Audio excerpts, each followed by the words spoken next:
ఈ సమయంలో మనం బైబిల్ ఎత్తి బైబిల్ పల్లె పాడుకొని తర్వాత బైబిల్ పట్టణంలోకి వెళ్దాం. బలే బలే మాట, బంగారు మాట, బైబిల్లో మాట, యేసు మాట. బలే బలే మాట, బంగారు మాట, బైబిల్లో మాట, యేసు మాట. నీ జీవితాన నా జీవితాన మరువాని మాట, యేసు మాట. నీ జీవితాన నా జీవితాన మరువాని మాట, యేసు మాట. భలే భలే మాట, బంగారు మాట, బైబిల్లో మాట, యేసు మాట. భలే భలే మాట, బంగారు మాట, బైబిల్లో మాట, యేసు మాట. అందరికీ ప్రైజ్ లార్డ్. మరొకసారి బైబిల్ పట్టణాన్ని ఇచ్చిన దేవుని ఎంతగానో స్తుతిస్తూ నిర్గమాకాండాన్ని ధ్యానిస్తున్నాం. మనం నిర్గమాకాండంలో 20వ అధ్యాయము గడిచిన వారం వరకు మనం 20వ అధ్యాయంలో 4 ఆజ్ఞల వరకు అన్నయ్య చెప్పినట్టున్నారు. ఇంతవరకు నేర్చుకున్నాం. తదుపరి వచనాలు ఈరోజు ధ్యానించుకుంటాం. నిర్గమాకాండము 20వ అధ్యాయము 11 వచనాల వరకు పూర్తి చేసుకున్నాం.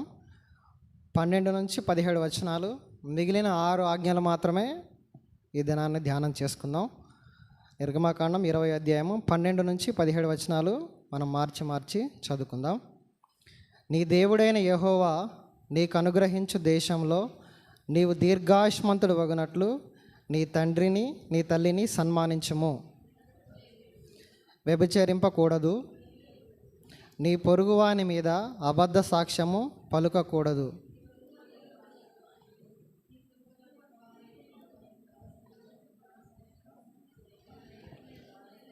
నీ పొరుగువాని దేన్నైనాను ఆశింపకూడదని చెప్పాను. చాలు. సమయంలో ప్రభు మనకి సహాయం చేసినట్లు ప్రార్థన చేసుకుందాం. చిన్న ప్రార్థన. మహోన్నతుడా, మహాపరిశుద్ధుడా, ప్రేమగల తండ్రి, కృపగల దేవా, ఈ సమయంలో నీ పరిశుద్ధమైన నామాన్ని ఎంతగానో స్తుతిస్తూ ఆరాధిస్తూ వాక్యమై ఉన్న దేవా, నీ వాక్యం ద్వారా మమ్మల్ని బలపరచండి, మమ్మల్ని పవిత్రపరచండి, మమ్మల్ని శుద్ధీకరించండి, నీ శక్తితో నింపండి. ప్రభా, చదవబడిన ఈ మాటల ద్వారా ప్రభా మా అందరితో మాట్లాడి మా అందరి యొక్క హృదయాలు వెలిగించమని మీరే మాకు సహాయపడుతూ రమ్మని ఆయన తండ్రి ఈ మాటలు బోధించడానికి అర్హత, వయసు, అనుభవం ఏమీ లేనప్పటికీ ప్రభా ఇటు కృపకు నన్ను పాత్రగా చేసినందుకు మిమ్మల్ని ఎంతగానో స్తుతిస్తూ ఆరాధిస్తూ మాకు సహాయపడుతూ రమ్మని యేసుక్రీస్తు వారి పరిశుద్ధ నామంలో అడిగి వేడుకొని ప్రార్థన చేస్తున్నాం తండ్రి, ఆమేన్. సరే, ఈ సమయంలో మనం గడిచిన వారం వరకు నిర్గమాకాండం 20వ అధ్యాయం అనగా ప్రభు ఇశ్రాయేల్కి ఇచ్చినటువంటి ధర్మశాస్త్రము అలాగే ప్రాముఖ్యమైన సంగతులు దీంట్లో చూస్తూ ఉన్నాం. గడిచిన వారం అన్నయ్య చెప్తూ వచ్చాడు, కొత్త నిబంధనలో ఎన్ని ఆజ్ఞలు ఉన్నాయంటే ఇంచుమించు కొత్త నిబంధనలో 1050, పాత నిబంధనలో 613. కేవలం 10 ఆజ్ఞలు మాత్రమే కాదు, కానీ దేవుడు చాలా ఆజ్ఞలు ఇచ్చినట్లుగా మనందరికీ కూడా ఆనాడు కేవలం ఇశ్రాయేల్ మాత్రమే కాదు, కానీ పాత నిబంధనలో 613, క్రొత్త నిబంధనలో 1050, ఆల్మోస్ట్ 1600 ప్లస్ 1680 ఇన్ని ఆజ్ఞలు దేవుడు ఇచ్చినట్లుగా చూస్తున్నాం. అయితే మన జీవితంలో గమనించినట్లయితే రోజు మనం దేవుని ఆజ్ఞలు ఎన్నో మనం ట్రెస్పాస్ చేస్తాం, అంటే నెరవేర్చకుండా తప్పించుకొని వెళ్ళిపోతాం. అసలు దేవుడు ఆజ్ఞలు ఎందుకు పెట్టారు అంటే, అంతకన్నా ముందు అధ్యాయాలు మనం చూసినట్లయితే నిర్గమాకాండంలో వాళ్ళు ఎక్కడ కూడా దేవుని మాటను వినట్లేదన్నమాట. అంటే ఒక ఆజ్ఞ, ఒక కమాండ్ అనేది ఉంటే తప్ప మీరు వినేటట్లు లేరులా బాబు అని చెప్పి దేవుడు వారందరికీ, ఇశ్రాయేల్ అందరికీ ఆజ్ఞలు ఇచ్చినట్లుగా చూస్తున్నాం. ప్రాముఖ్యంగా ఈ ఆజ్ఞలు అనేవి కేవలం ఇశ్రాయేలీయులకు మాత్రమే. నేటి సమాజంలో ఈ ఆజ్ఞలు క్రైస్తవులకు మాత్రమే. మనం చూసుకోవాలి బైబిల్లో, మనం పాటిస్తున్నామా లేదా అనే విషయాన్ని గమనించుకోవాలి.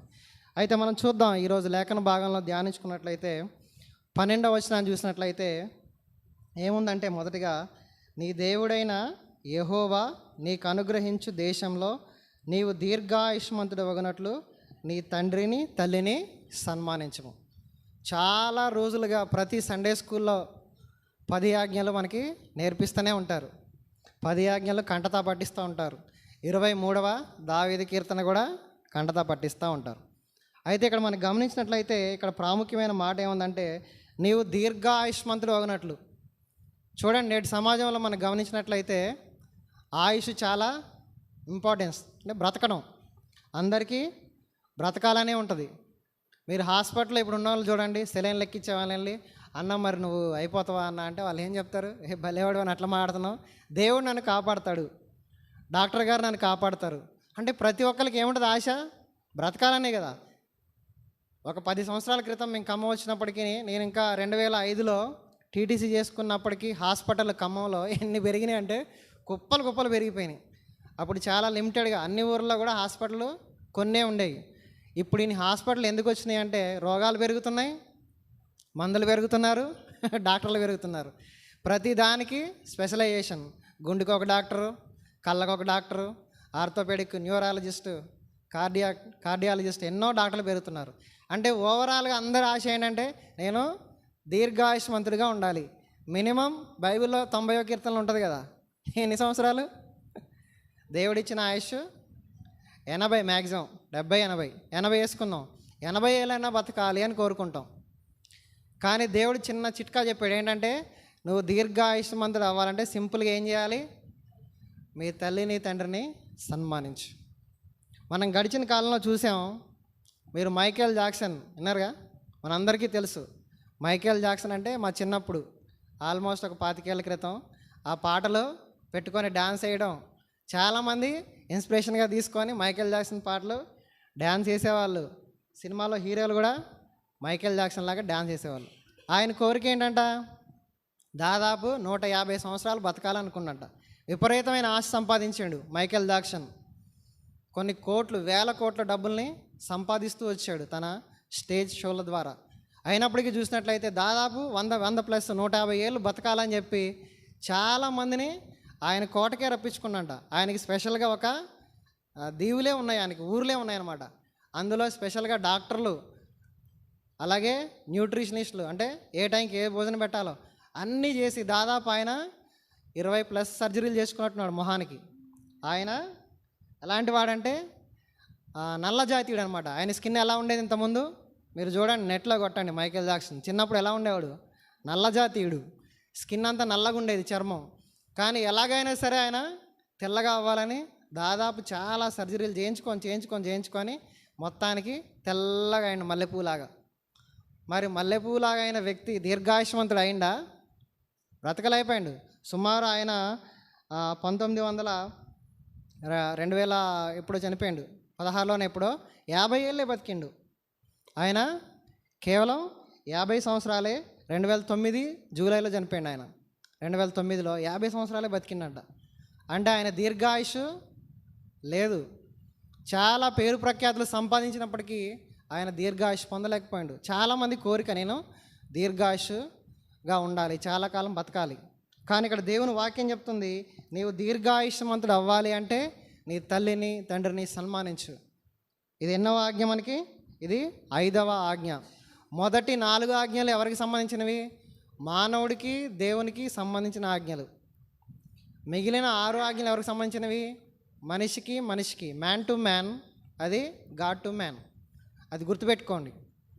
కాబట్టి మనం చూసినట్లయితే మనిషికి సంబంధించినవి. ఇప్పుడు తల్లిదండ్రులు మనం ఎవరు సన్మానించాలి? నేనే సన్మానించాలి, మా అమ్మనే నాన్నే. ఇప్పుడు సాగర్ అన్నే వాళ్ళ అమ్మనే నాన్నే. అట్లా మనిషికి సంబంధించినటువంటి ఆజ్ఞలు ఇవి.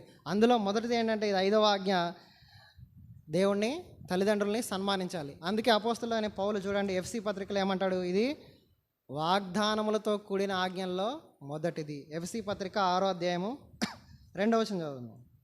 ఎఫ్సి 6:2.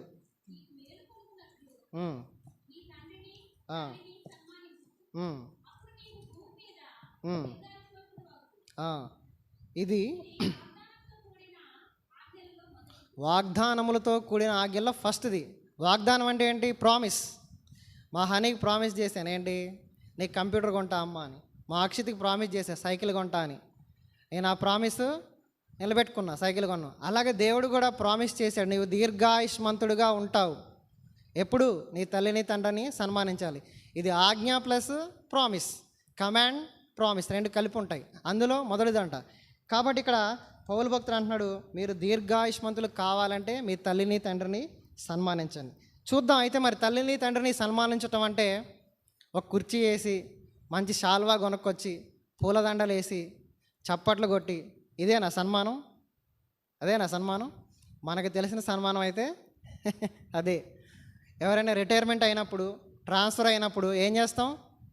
వారిని సన్మానిస్తూ ఉంటారు, దండ వేస్తారు, గౌరవిస్తారు, వాళ్ళ కోసం లేదంటే భోజనాలు పెట్టడం, సన్మానించి గౌరవంగా పంపిస్తారు. కానీ ఇక్కడ దేవుడు చెప్పేది ఆ సన్మానం గురించి కాదు, కానీ ఈ మొదటి ఆజ్ఞలో కొన్ని తలంపులు చూద్దాం రండి. మొదటిగా తల్లిదండ్రులను సన్మానించాలి అంటే ఏంటి?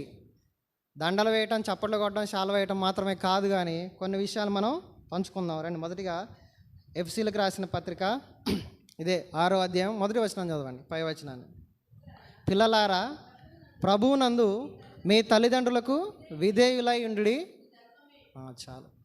తల్లిదండ్రుల్ని సన్మానించటం అంటే ఏంటంటే మొదటి మాట ఏం చేయాలి? వాళ్ళకి విధేయులై ఉండాలి. వాళ్ళు చెప్పిన మాట ఆలకించాలి, వాళ్ళు చెప్పింది వినాలి. నేటి సమాజంలో చూసినట్లయితే ఎవ్వరు కూడా తల్లిదండ్రుల మాట వింటున్నారా?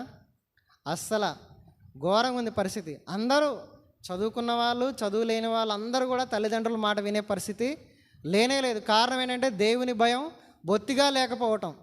దేవుని భయం లేకపోవటం వల్ల తల్లిదండ్రులకు విధేయులై లేరు. మనం చిన్న సందర్భాన్ని చూస్తాం చూడండి. మత్తయి సువార్తలో విధేయుడు అంటే ఎవరంటే, మత్తయి సువార్త 21వ అధ్యాయము 28 నుంచి చదువుదాం. మత్తయి సువార్త 21:28లో చిన్న స్టోరీ చెప్తారు ప్రభు. ఒక మనుష్యునికి 2 కుమారులు ఉన్నారంట. మొదటి వాని దగ్గరికి వచ్చి, కుమారుడా, నేడు పోయి ద్రాక్ష తోటలో పనిచేయమని చెప్పగా వాడు పోను అని ఉత్తరం ఇచ్చాను, కానీ పిమ్మట మనసు మార్చుకొని పోయాను. రెండవ వాని వద్దకు వచ్చి ఆ ప్రకారమే చెప్పగా వాడు, అయ్యా నేను వెళ్తాను అని చెప్పి పోలేదంట. ఈ ఇద్దరిలో ఎవడు తండ్రి ఇష్ట ప్రకారం చేసినవాడు? చాలా.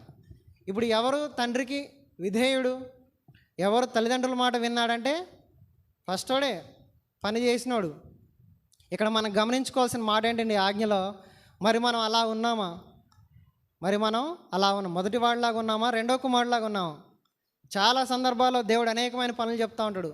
మనం కూడా చాలాసార్లు పిల్లలకు అనేకమైన పనులు చెప్తూ ఉంటాం. షాప్కి వెళ్ళి తేరా అని. మా అక్షి అంతే అంటాడు, నేను తేను అంటాడు, కానీ తెస్తాడు. మా అని తెస్తా అంటది, తేదు. ఎవరు విధేయులు? అక్షి పని చేస్తాడు మంచిగా. మా బాబు ఏం చేస్తాడు, నేను చేయనంటాడు, కానీ ఖచ్చితంగా ఇంకోసారి చెప్తే చేస్తాడు. అంటే విధేయత అనేది ఏంటంటే చెప్పిన మాట వినటాన్ని బట్టి ఉంటుందనే విషయాన్ని గమనించుకోవాలి.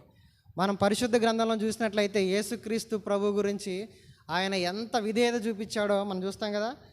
ఫిలిప్పీ పత్రికలో ఆయన శిలువ మరణం పొందినంతగా విధేయత చూపినవాడు అయ్యాడు కదా. 2వ అధ్యాయము 8వ వచనం చదువుదాం. మరణము పొందినంతగా, అనగా శిలువ మరణము పొందినంతగా విధేయత చూపినవాడై, యేసుక్రీస్తు ప్రభు చూపినంత విధేయత ఈ లోకంలో కానీ ఎవ్వరూ చూపించినట్లుగా లేరు. తన తండ్రికి లోబడ్డాడు, తండ్రి మాట విన్నాడు.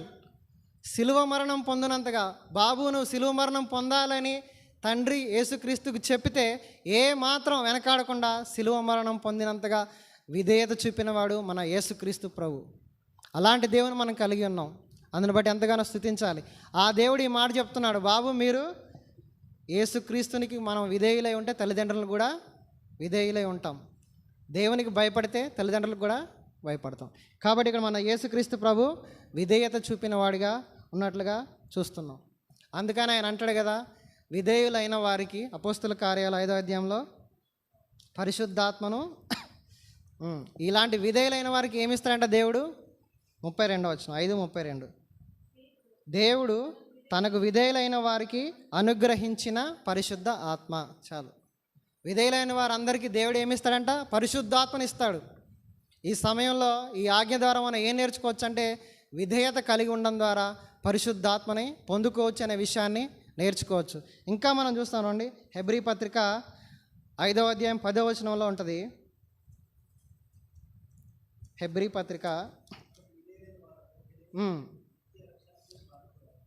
తనకు విధేయులైన వారందరికీ నిత్య రక్షణ ఇచ్చే దేవుడు, పరిశుద్ధాత్మనిచ్చే దేవుడు, నిత్య రక్షణ ఇచ్చే దేవుడు. కాబట్టి మొదటిగా తల్లిదండ్రుల్ని సన్మానించండి, వాళ్ళకి విధేయులై ఉండండి అంటే ఫస్ట్ పాయింట్ మనం ఏమర్థం చేసుకోవాలి అంటే, మనం విధేయత చూపటం, సన్మానించటం. ఈ విధేయత ఎక్కడి నుంచి నేర్చుకుంటాం? ప్రతిదానికి మనం యేసుప్రభు దగ్గరికే వెళ్ళాలి. యేసుప్రభు ద్వారా విధేయత నేర్చుకుంటే అదే విధేయత మన తల్లిదండ్రులపై కూడా చూపించగలుగుతాం. అంటే తల్లిదండ్రులు సన్మానించడం అంటే విధేయత చూపడం మొదటి అంశం. రెండవదిగా రండి, లేవియాకాండం 19వ అధ్యాయము 3వ వచనం. మీలో ప్రతివాడు తన తల్లికి తన తండ్రికి భయపడవలను. చాలు. తల్లిదండ్రులు సన్మానించడం అంటే రెండోది ఏంటి? భయపడాలి. ఇప్పుడు పిల్లలు ఎట్లా ఉన్నారంటే మనల్ని భయపెట్టేటట్టున్నారు. చాలామంది పిల్లలు తల్లిదండ్రుల్ని భయపెట్టే వాళ్ళుగా ఉన్నారు. వాళ్ళు సన్మానించే వాళ్ళ దేవుని పిల్లల, వాళ్ళ క్రైస్తవుల. కేవలం ఈ ఆజ్ఞలన్నీ మళ్ళా మనం గుర్తు చేసుకుందాం. మనకు మాత్రమే క్రైస్తవుడిగా చలామణి అవుతూ యేసు రక్తంలో కడగబడి నేను బాప్తిసం పొందాను, నేను రక్షణ పొందాను, నేను తల్లిదండ్రులు సన్మానిస్తున్నానని చెప్పుకునే వాళ్ళకు మాత్రమే ఆజ్ఞలు. ఇక్కడ చూసినట్లయితే దేవునికి భయపడితే మనం తల్లిదండ్రులకు కూడా భయపడతాం.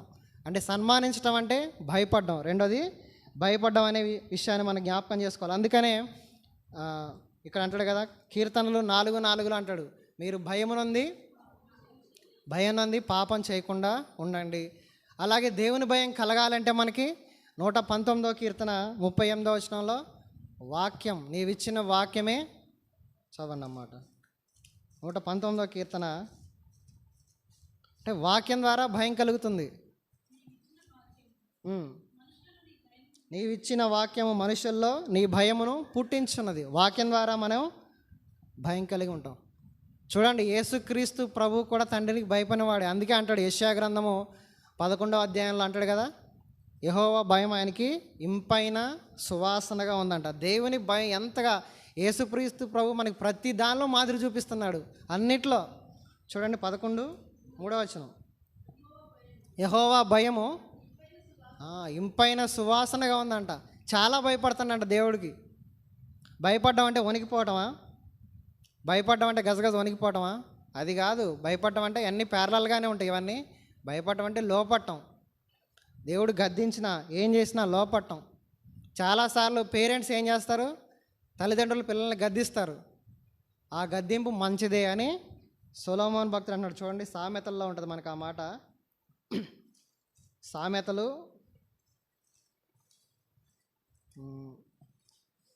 ఒక దగ్గర రాయబడి ఉంటుంది, 3వ అధ్యాయము 11-12 వచనాలు. యెహోవా శిక్షను తృణీకరింపవద్దు, ఆయన గద్దింపునకు విసుకవద్దు. తండ్రి తనకిష్టుడైన కుమారుని గద్దించు రీతిగా యెహోవా గద్దించు. దేవుడు కూడా అనేక మార్లు గద్దిస్తాడు, తల్లిదండ్రులు కూడా గద్దిస్తారు. ఆ గద్దింపును మనం ఎలా తీసుకోవాలి? పాజిటివ్గా తీసుకోవాలి. అంటే నా తలంపు ఏంటంటే, మనం లోబడితే తల్లిదండ్రులు సన్మానించటము అంటే వాళ్ళకి భయపడటం. తల్లిదండ్రులు సన్మానించటము అంటే మొదటిగా వాళ్ళకి విధేయులై ఉండడం, రెండోది భయపడటం అనే విషయాన్ని మనం జ్ఞాపకం చేసుకోవాలి. మనం ఆదికాండంలో చూసినట్లయితే యోసేపు అంటాడు కదా, నేను దేవుడికి భయపడేవాడను. అట్ ద సేమ్ టైం తల్లిదండ్రులు కూడా భయపడ్డాడు. తల్లిదండ్రులకు కూడా భయపడిన వ్యక్తిగానే యోసేపు ఉన్నాడు. ఆటోమేటిక్గా దేవుని భయం ఉంటే తల్లిదండ్రుల భయం కూడా, అంటే విధేయత కలిగి లోబడి ఉంటారనే విషయాన్ని మనం గమనించుకోవాలి. మూడవదిగా తల్లిదండ్రులను సన్మానించడం అంటే ఏంటి? రండి, కొలసీలకు రాసిన పత్రిక అపోస్తలుడైన పౌలు కొలస్సీలకు రాసిన పత్రిక 3వ అధ్యాయం 20వ వచనం. 3వ అధ్యాయము 20వ వచనంలో ఉంది, పిల్లలారా అన్ని విషయంలో మీ తల్లిదండ్రుల మాట వినుడి, ఇది ప్రభువును బట్టి మెచ్చుకొనదగినది. ప్రభువు మాట వినాలి. చాలా సందర్భాల్లో ప్రభువు మాట వినకుండా మనం ఇష్టానుసారంగా జీవిస్తూ ఉంటాం. తల్లిదండ్రుల మాట కూడా వినం, ట్రెస్పాస్ చేస్తాం, తోసేస్తాం, నా ఇష్టం చోటు జీవిస్తా, ఎవరికి చెప్పుకుంటావో చెప్పుకో అంటాం. అది కుదరదు. ఖచ్చితంగా మనం ఆయన మాట వినాలంట. మరి ఇది కూడా ఎక్కడి నుంచి నేర్చుకుంటాం? దేవుని మాట వింటాన్ని బట్టి. అంటాడు కదా సమూయేల్లో, చూడండి, బలులు అర్పించుట కంటే 15వ చాప్టర్ కావచ్చు, 1 సమూయేలు 15వ చాప్టర్లో ఉంటుంది. వచనం చెప్పన్నా 20 చూడండి.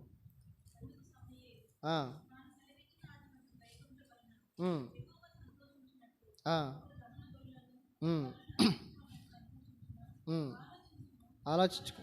బలులు అర్పించుట కంటే ఆజ్ఞను గైకొనుటయు, పొట్టేల క్రొవ్వు అర్పించుట కంటే మాట వినుటయు శ్రేష్టము. మాట వినుట శ్రేష్టము. దేవుని మాట వినాలి, మీ తల్లిదండ్రుల మాట వినాలి. అప్పుడే మీరు తల్లిదండ్రులను సన్మానించినట్టు. సామెతల్లో అంటాడు కదా, సామెతలు 4లో మనం ఈ మాట చూస్తాం చూడండి. సామెతలు 4వ అధ్యాయము 4 నుంచి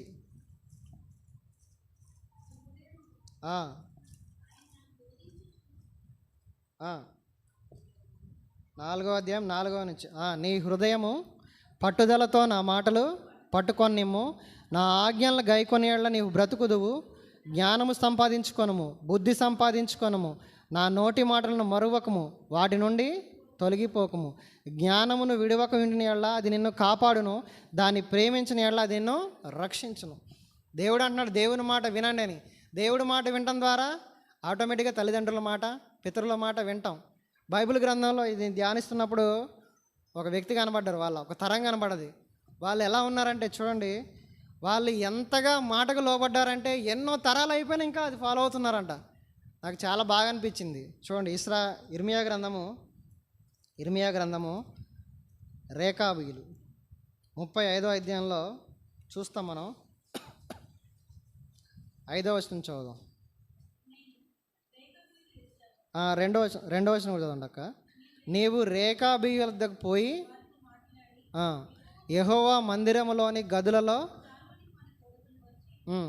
త్రాగుటకు వారికి ద్రాక్షారసం ఇమ్మని సెలవేయగా. ఒక్క నిమిషం. ద్రాక్షారసం తాగండి అని రేకాబీలతో చెప్తే రేకాబీలు అంటున్నారంట. ఇప్పుడు చదవండి 5వ వచనం.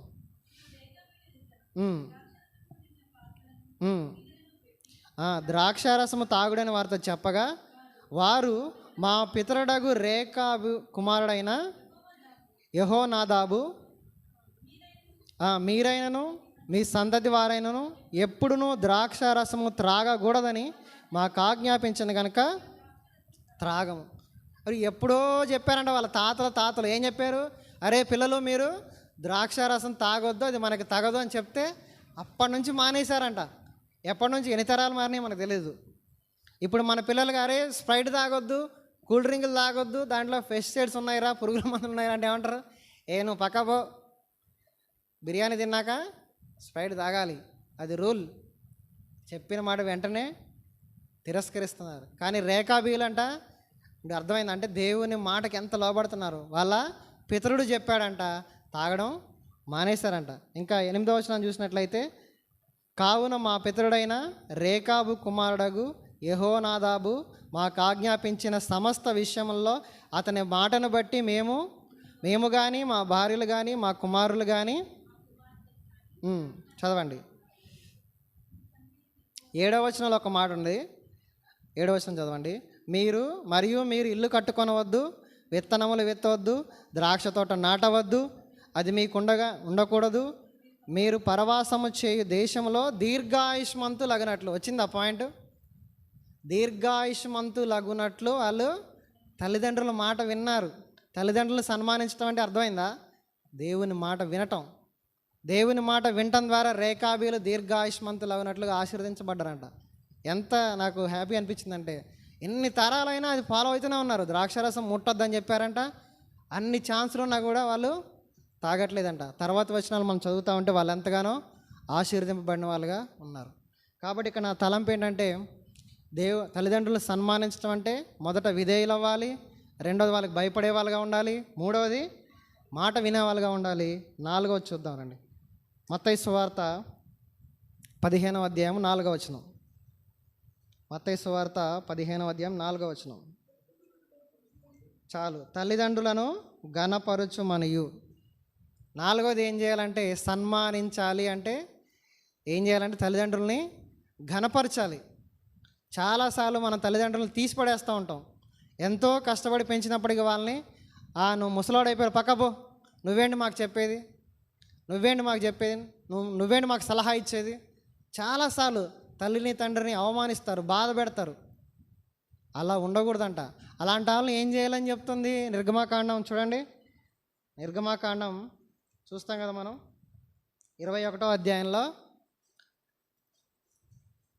21వ అధ్యాయము 15వ వచనం.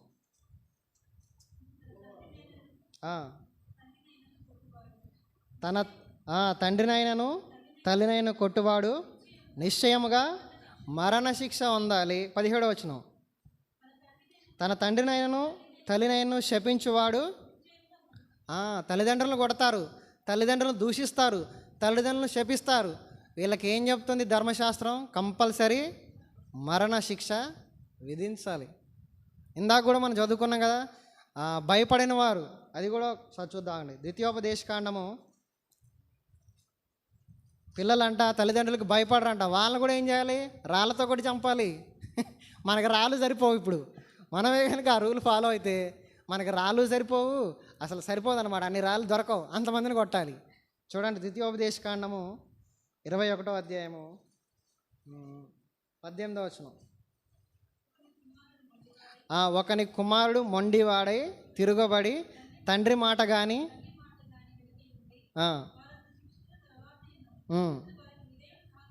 కాకపోయిన యెడల ఊరి గవిని యొద్ద కూర్చుని పెద్దల యొద్దకు తీసుకొని వచ్చి, మా కుమారుడైన వీడు మొండివాడై మా మాట వినక త్రాగుబోతును ఆయనని చెప్పవలను. అప్పుడు ఊరి ప్రజలందరూ చాలు. అమ్మా నాన్నకి భయపడట్లేదా? అదే మనం ఒక 2000 సంవత్సరాల క్రితం పుట్టుంటే మనందరి మీద రాళ్ళు పడేవి. అమ్మా నాన్న గౌరవించట్లేదా? అమ్మా నాన్న తిడుతున్నావా? తల్లిదండ్రులు శపిస్తున్నావా? కంపల్సరీ మనం పాత నిబంధనల ఆ టైంలో ఉండుంటే కనుక మనందరం కూడా ఏమవుతాం? ఉండం. శపించినా, దూషించినా, తిట్టినా, లోబడకపోయినా, మొండివాడై తిరిగినా ప్రతి దానికి మరణశిక్ష. ధర్మశాస్త్రం అంత కఠినంగా ఉండేది. కానీ ఇప్పుడైతే దేవుని కృపను బట్టి అన్నీ ఫ్లెక్సిబుల్ అయిపోయినాయి. దేవుడు ప్రతిదానికి క్షమాపణ, ప్రతిదానికి కృప. ఏం కాదు, దేవుడు చాలా తరుణాలు ఇవ్వటం వల్ల మనం బతికిపోతున్నాం అనే విషయాన్ని జ్ఞాపకం చేసుకోవాలి. ఇక్కడ మనం గమనించినట్లయితే తల్లిదండ్రులని మనం ఏం చేయాలంటే ఘనపరచాలంట. తల్లిదండ్రులు ఏం చేయాలి? ఘనపరచాలి. అందుకే సామెతల్లో ఒక మాట అంటాడు చూడండి, సామెతలు 23:25లో నీ తల్లిని తండ్రిని సంతోష పెట్టాలి, ఆనంద పెట్టాలి ఉంటుంది. సంతోష పెట్టవలను, ఆనంద పెట్టాలని. తల్లిని తండ్రిని సంతోష పెట్టాలి, ఆనంద పెట్టాలి. అంటే ఏం చేయాలి? ఇక్కడ మనం ఒక ఉదాహరణ చూస్తే చూడండి, రాజుల గ్రంథంలో 2వ అధ్యాయం, 1 రాజులు 2వ అధ్యాయము 19-20 చదువుదాం. బత్షెబ అదోనియా పక్షముగా చెప్పుటకు వచ్చినప్పుడు రాజు లేచి ఆమెకెదురుగా వచ్చి ఆమెకు నమస్కారం చేసి సింహాసనం మీద ఆసీనుడై తన తల్లి కొరకు ఆసనం ఒకటి వేయింపగా చాలు. ఆ తర్వాత ఆమె చెప్పింది, రాజు ఉండి కూడా ఏం చేస్తున్నాడు? వాళ్ళ అమ్మగారు రాగానే లేచి నించుండు, నమస్కారం చేసి ఉంటాడు, ఒక కుర్చీ ఒకటి వేసాడు, కూర్చోమ్మా అని చెప్పాడు. ఇప్పుడు చెప్పమ్మా ఏంటి? మనం ఎప్పుడైనా అట్లా మాట్లాడతామా? మనం రీల్స్ చూస్తున్నప్పుడు ఒక వీడియో చూసా, ఎక్కడ చైనాలోనే ఎక్కడో, వాళ్ళందరూ ఏం చేస్తారంటే ఒకరోజు పేరెంట్స్ని అందరినీ పిలుస్తారు, కుర్చీల్లో కూర్చోబెడతారు, కింద బేసిన్లు పెడతారు, దాంట్లో నీళ్ళు పెడతారు.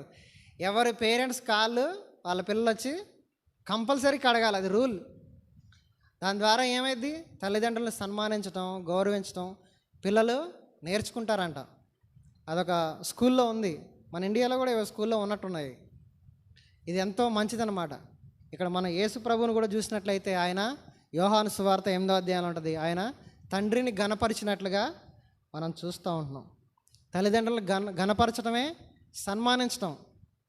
కాబట్టి ఇక్కడ మనం చాలామంది ఏం చేస్తారు? తల్లిదండ్రుల్ని కొడతారు, దూషించటం కదా, తిట్టడం, కొట్టడం, శపించటం, ఇవన్నీ చేసేవారిని కూడా ఏమంటుంది నిర్గమాకాండం? మరణశిక్ష విధించాలి. ఇంకా ఇంకో మాటను చూడండి, అది ఘోరంగా ఉంది. అది ఎట్లా అంటే సామెతలు 30వ అధ్యాయం 16-17 వచనాలు. సామెతలు 30.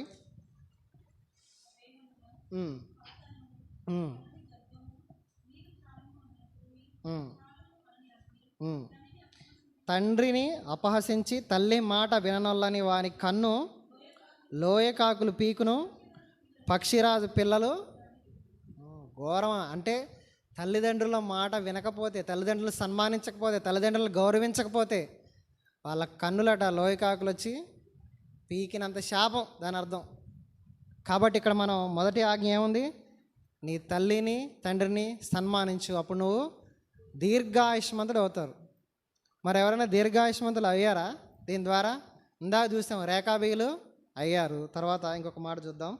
ఎవరు దీర్ఘాయుష్ పొందారు?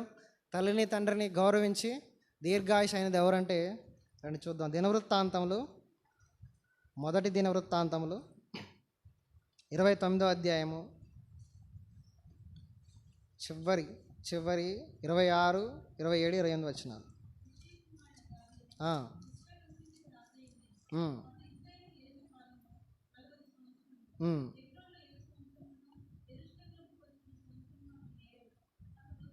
అతడు వృద్ధాప్యం వచ్చినవాడై ఐశ్వర్య ప్రభావములు కలిగి మంచి ముదిమిలో మరణం పొందెను. అతని తరువాత ఇంకా మనం చూసినట్టయితే చాలామంది మనకి అంటే దీర్ఘాయుష్ కలిగి దేవుడు ఎన్ని సంవత్సరాలు వాళ్ళకు అనుగ్రహించాడో అన్ని సంవత్సరాలు బ్రతికిన వాళ్ళు ఏం చేశారు? తల్లికి తండ్రికి లోబడిన వాళ్ళు, తల్లిని తండ్రిని సన్మానించిన వాళ్ళు. ఇంకా మనకు చాలా ఉన్నాయిలే కానీ అవసరం లేదు. మనం ఆదికాండంలో చివరి అధ్యాయంలో యోసేపు గురించి కూడా సేమ్ 50వ అధ్యాయం ఇలాగే ఉంటుంది. యోసేపు కూడా అందరు ఉండగా, తల్లి తండ్రి అందరు ఉండగా ప్రశాంతంగా చనిపోతాడు. యాకోబు కూడా అంతే. యాకోబు కూడా ముందు 49వ అధ్యాయంలో ఉంటుంది ఆదికాండంలో. యాకోబు కూడా చనిపోయేటప్పుడు అందరితో దీర్ఘాయుష్ కలిగి మంచిగా. ఎందుకన్నా ఇలా జరిగిందంటే కారణం ఏంటంటే వాళ్ళు ఈ ఆజ్ఞను పాటించారు. దీర్ఘాయుష్మంతుడు అగునట్లు చిన్న చిట్కా, తల్లిని తండ్రిని సన్మానించాలి. సన్మానించడం అంటే శాలువా కప్పడం కాదు. విధేయులై ఉండాలి, లోబడాలి, మాట వినాలి, తర్వాత ఘనపరచాలి. ఇంకా చాలా ఉన్నాయిలే కానీ సన్మానించడం అంటే అది. కాబట్టి దేవుడు ఈ ఆజ్ఞ ద్వారా మనతో ఏం మాట్లాడుతానంటే మనందరం కూడా మన తల్లిదండ్రుల్ని ఘనపరిచేవారుగా సన్మానించేవారుగా ఉండాలి. తద్వారా మనకి మేలు ఏంటంటే దీర్ఘాయుష్ కలుగుతుంది అనే విషయాన్ని జ్ఞాపకం చేసుకోవాలి. ఇది మొదటి ఆజ్ఞ. తర్వాత రెండవదిగా చూద్దాం. రెండవదిగా నిర్గమాకాండం 20వ అధ్యాయం 13వ వచనం ఏముంది? నరహత్య చేయొద్దు. చాలా సందర్భాల్లో మనం అంటాం కోపం వస్తే, నా చేతిలో కనుక కత్తుంటేనా నరికిపోయేద్దు నిన్ను అంటావా? నా చేతిలో కనుక గన్నుంటేనా దడదడ కాల్చేద్దును. చాలాసార్లు నా చేతిలో ఎదురుంటే నిన్ను కత్తితో పొడిచేద్దును. చాలా కోపం. నరహత్య, ఈ నరహత్య చెయ్యొద్దు అని దేవుడు స్పష్టంగా ఇశ్రాయేలీలకి మనకు కూడా చెప్తున్నాడు. మరి మనం ఎవరిని చంపామన్నా అంటే మనం ఎవరిని చంపం. ఆనాడు చూసుకున్నట్లయితే మొదటిగా కయీను హేబేల్ను హత్య చేస్తూ వచ్చాడు ఆదికాండంలో. తద్వారా ఆయన కలిగినటువంటి కాన్సిక్వెన్షన్ ఏంటి? ఆయన దేశ దిమ్మరై ఊర్లు పట్టుకొని తిరిగినట్లుగా చూస్తున్నాం. కారణం ఏంటి? నరహత్య. దేవుడు ఇష్టపడలేదే. నరహత్య చేయడం అంటే అర్థం ఏంటంటే దేవుని యొక్క అధికారాన్ని నేను తీసుకోవటం. మనల్ని తీసుకువెళ్ళే అధికారం ఎవరికి ఉంటుంది? మన ఆయుష్ అయిపోయాక దేవుడే తీసుకెళ్ళాలి. అది ఏదైనా కానీ, అది ప్రశాంత మరణమా ఇంకేదైనా కానీ. అలా కాకుండా ఒక వ్యక్తి ఆ అధికారాన్ని చేతిలోకి తీసుకోవద్దని చెప్పేదే ఈ ఆజ్ఞ. ఇక్కడ మనం చూసినట్లయితే వీళ్ళని ఏం చేయాలంట? నరహత్య చేసేవాడిని. నిర్గమాకాండం 21వ అధ్యాయంలో చూస్తాం. 14వ వచనం. ఉమ్, ఆ, ఉమ్. 12 వచ్చిన నిశ్చయముగా మరణశిక్ష విధించాలి. అంటే చంపితే ఏం చేయాలి? చంపేయాలి. పాత నిబంధన రూల్ ప్రకారం చంపితే ఏం చేయాలి? చంపేయాలి. కానీ మత్తయి సువార్త 5వ అధ్యాయంలో కొండ మీద ప్రసంగంకి వచ్చేసరికి 21 నుంచి ఇవేగా మొత్తం ఉండేవి. మళ్ళీ సేమ్ నరహత్య, వ్యభిచారం, వీటి గురించే సుస్పష్టంగా రాయబడుతూ వస్తుంది. చూడండి ఏముంటుంది అక్కడ. మత్తయి సువార్త 5:21.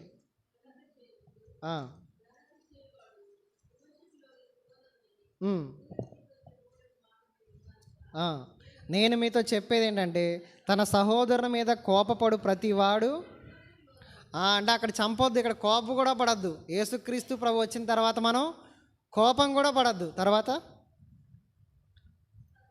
తన సహోదరుని చూసి వ్యర్థుడా అని చెప్పువాడు,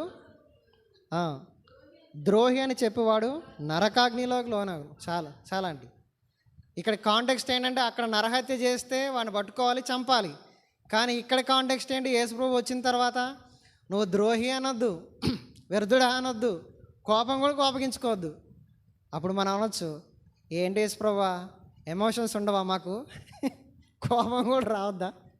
యేసుప్రభు అంటాడు రావద్దు అంటాడు. అలాగే ఉండాలి, అప్పుడే మీరు పరలోక రాజ్యంలోకి వెళ్తానంటాడు. దానికోసం అందుకని కదా మీరు ప్రయాసపడండి, సాధనం చేయండి, మీ సొంత రక్షణ భయంతోనూ వణుకుతోనూ కొనసాగిందని చెప్పిన మాటలు ఇవే అన్నమాట. కాబట్టి ఇక్కడ మనం చూసినట్లయితే నరహత్య చేసిన వారిని అక్కడ చంపేయమని చెప్తుంటే, ఇక్కడ కొత్త నిబంధన అంటుంది మీరు ఖచ్చితంగా ఆ ఆలోచన కూడా రానివ్వద్దు, కోపగించుకోవద్దు, వ్యర్థుడా అనొద్దు, బూతు మాటలు కూడా తిట్టద్దు, ఏం తిట్టద్దు. అప్పుడు మనం ఆ ఆజ్ఞను నెరవేర్చినట్లుగా మనం చూస్తూ ఉంటాం. చూడండి, మనం పాత నిబంధన గ్రంథంలో చూస్తాం, దావీదు ఏం చేశాడు? ఊరియాని చంపేశాడు కదా. ఆ తర్వాత ఏం జరిగింది చూద్దామండి. 2వ సమూయేలు గ్రంథం 12వ అధ్యాయంలో ఉంటాయి. 12వ అధ్యాయము 9-10 వచనాలు. నరహత్య చేశాడు.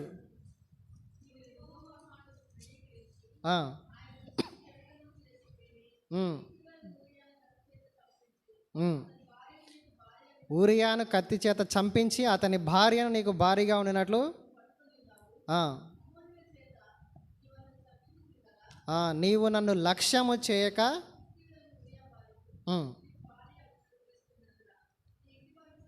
నీ ఇంటి వారికి సదాకాలము యుద్ధం.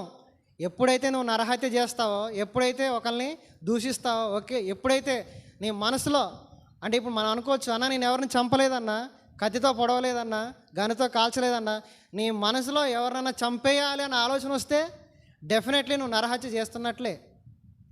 దానివల్ల ఏమైంది? సదాకాలం యుద్ధం వస్తుందంట. దేవుడు అంటున్నాడు చూడండి, ఇదే 11వ అధ్యాయం చివరి మాట చదువుదాం. యెహోవా దృష్టికి అది దుష్కార్యం అంట. అయితే దావీదు చేసినది యెహోవా దృష్టికి దుష్కార్యం అండి. అది నరహత్య చేయడం అనేది దుష్కార్యం, అది చేయొద్దు. దాని ద్వారా ఎన్నో కాన్సిక్వెన్సెస్ కదా అనుభవిస్తూ వచ్చాడు. తన కొడుకుల ద్వారా ఎన్నో ఇబ్బందులు. దావీదు ప్రశాంతత లేదు తర్వాత జీవితంలో. నరహత్య ఇక్కడ మనం అనుకోవచ్చు, నరహత్య నేను చేయట్లేదు కదా అంటే ఆ ఆలోచన కూడా రావద్దు. అందుకనే దేవుడు ప్రతిసారి ఏమంటాడు? నిన్ను వలే నీ పొరుగు వారిని ప్రేమించు. నువ్వు ప్రేమించావనుకో, వాళ్ళని చంపేయాలి, వాళ్ళని కొట్టాలి అన్న థాట్ నీకు రానే రాదు. అది దేవుని కృప, అది దేవుని మార్గంలోకి రావటం అంటే దేవుని యొక్క ఆలోచన, ఉద్దేశం అదనమాట. కాబట్టి ఇక్కడ మనం చూసినట్లయితే నరహత్య చేయటం అనేది ఘోర పాపంగా, దుష్కార్యంగా మనకు కనబడుతుంది. అందుకనే మనందరికి బదులు యేసుక్రీస్తు ప్రభు హత్య చేయబడ్డాడు. అవునా కదా? ఆయనలో ఏ లోపం లేదు, ఏ పాపం లేదు, ఏ దుష్కార్యం లేదు. నీ వల్ల, నా వల్ల, మనందరి వల్ల యేసుక్రీస్తు నరహత్య చేయబడ్డాడు. ఆయన నరహత్య చేయడానికి తను అప్పగించుకోవడానికి ఇష్టపడ్డాడు, రక్తం కార్చాడు. ఈ రక్తం ద్వారా మనకి చాలా మేలు, రక్తం ద్వారా మనకి విమోచనం. రక్తం ద్వారా ఎఫ్సి పత్రికలో ఉంటాయి కదా, 1వ అధ్యాయంలో ఉంటుంది, 2వ అధ్యాయంలో కూడా ఉంటుంది. ఆ రక్తం వల్ల మనం సమీపస్తులుగా అయ్యాం. హెబ్రీ పత్రికలో ఉంటుంది, మన మనస్సాక్షిని అది ఎంతో శుద్ధీకరిస్తుంది. ఇలా ఆయన రక్తం వల్ల ఎన్నో మేలు పొందుతూ వచ్చాం. కాబట్టి ఇక్కడ నాకు తలంపు ఏంటంటే, నరహత్య అంటే కత్తితో పొడవడం మాత్రమే కాదండి, మాటలతో కూడా చాలామంది ఏం చేస్తారు? నరహత్య చేస్తారు. అందుకని చూడండి, ఒక మాట అంటాడు సొలొమోను భక్తుడు, సామెతలు 12:18లో, సామెతలు 12:18, కత్తిపోటి వంటి మాటలు పలుకువారు, చాలు, కత్తిపోటి వంటి మాటలంట. ఒక్కొక్కసారి ఆ మాటలు ఎలా గుచ్చుకుంటాయంటే చంపేస్తాయి మనల్ని. నువ్వు అనుకోవచ్చు, అన్న నేను ఎప్పుడు కత్తి తీసుకొని ఎవరిని పొడవలేదు కదా, నువ్వు అన్న ఒక్కొక్క మాట ఏమైందంటే గుండెలో గుచ్చుకుపోద్దంట, వాళ్ళు చచ్చిపోతారు. అది కూడా నరహత్యతో సమానం. అలా కూడా ఉండొద్దు అని చెప్తుంది. కాబట్టి క్రొత్త నిబంధన ప్రకారం యేసుక్రీస్తు కొండ మీద పలికిన ప్రసంగం ప్రకారం ఆ ఆలోచన కూడా నరహత్యే. కాబట్టి మనం ఎప్పుడైతే ఆ ఆలోచన రాకుండా ఉంటామో అప్పుడే ఆ ఆజ్ఞను మనం పాటించినట్లుగా ఉంటాం. ఇది నరహత్యకు సంబంధించినది. తర్వాత మాటకు వెళ్ళిపోదాం.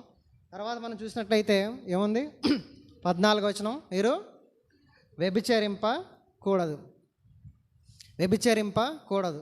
ఇంగ్లీష్ బైబిల్లో ఉంటుంది ఇది ఇంప్యూరిటీ, అడల్టరీ, ఇంప్యూరిటీ అంటే ఏంటి? వ్యభిచారం అంటే మనం అనుకునే వ్యభిచారం అది పాత నిబంధన భక్తులకి వాళ్ళకి సంబంధించిన ఆ వ్యభిచారమే, శారీరక సంబంధమైనది. కానీ ఇక్కడ దేవుడు చెప్తున్నాడు మనకి ఇది ఇంప్యూరిటీ అంటే పరిపూర్ణత లేకపోవటం, పరిశుద్ధంగా లేకపోవటం వ్యభిచారమే, పరిపూర్ణత లేకపోవటం వ్యభిచారమే, ప్యూరిటీ లేకపోవటం వ్యభిచారంతో సమానం. కాబట్టి ఇక్కడ మనం చూసినట్లయితే వీళ్ళని ఏం చేయాలంట? వీళ్ళని కూడా లేవియాకాండం చూడండి, లేవియాకాండం 20వ అధ్యాయం 10వ వచనం.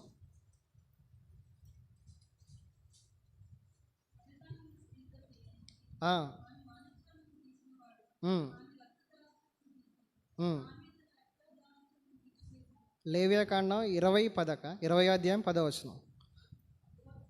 పరుని భార్యతో వ్యభిచరించిన వానికి అనగా పొరుగువాని భార్యతో ఆ వ్యభిచారానికి మరణశిక్ష విధింపవలెను.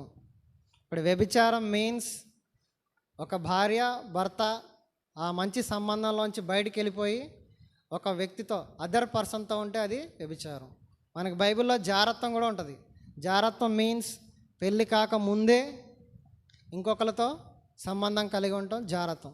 ఈ రెండింటిని మనం క్లాసిఫికేషన్ చేసుకోవాలి. ఇక్కడ దేవుడు అంటున్నాడు మీరు ఎప్పుడు కూడా వ్యభిచారం చేయొద్దు. ఇందాకే మనం చదువుకున్నాం, దావీదు బత్షెబాతో చేసింది ఏంటి? వ్యభిచారమే. ఏం జరిగింది? జీవితకాలం యుద్ధం, ఆయన చచ్చిపోయేదాకా యుద్ధం, పోరాటాలే, ప్రశాంతత లేదు, మానసిక శాంతిని కోల్పోయిన వ్యక్తిగా దావీదుని ఇక్కడ మనం చూస్తున్నాం. ఈ వ్యభిచారం చేసే వాళ్ళంటే ఎట్లుంటారంటే చీకట్లా అంట పిల్లి ఏం చేస్తుంది, పాలు తాగుతూ నన్ను ఎవరు చూడట్లేదు అనుకుంటారంట. ఉంది ఆ మాట, రండి చూద్దాం. యోబు గ్రంథం 24వ అధ్యాయం 15వ వచనం. సేమ్ ఈ తప్పు చేసేవాళ్ళు అలాగే అనుకుంటారంట.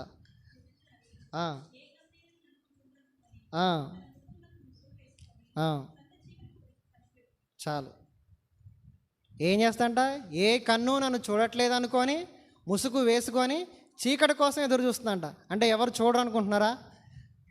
సర్వశక్తుడైన దేవుడు ప్రతి తప్పుని చూస్తాడు. అలా అనుకుంటారంట వ్యభిచారులు. కాబట్టి అలా మనం ఉండరాదు. ఇంకా మత్తయి సువార్తకు వచ్చేసరికి 5వ అధ్యాయంలో మళ్ళీ ఏమన్నాడు దేవుడు? మోడిఫికేషన్ చేసి 28వ వచనం, 5:28 మత్తయి సువార్త ఏమన్నాడు? ఒక స్త్రీని మోహపు చూపుతో అప్పుడే తన హృదయంలో, అవును చాలండి. పాత నిబంధన కాలంలో నువ్వు వ్యభిచారం చేస్తే వాళ్ళని పట్టుకొని శిక్షించి మరణశిక్ష వేయాలి, రాళ్ళతో కొట్టాలి.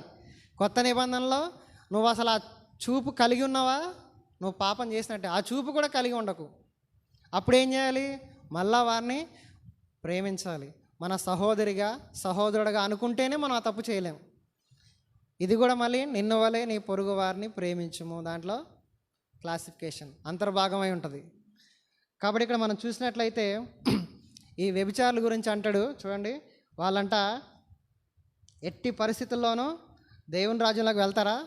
వెళ్ళరు. ఎఫ్సి పత్రిక 5వ అధ్యాయము 5వ వచనం.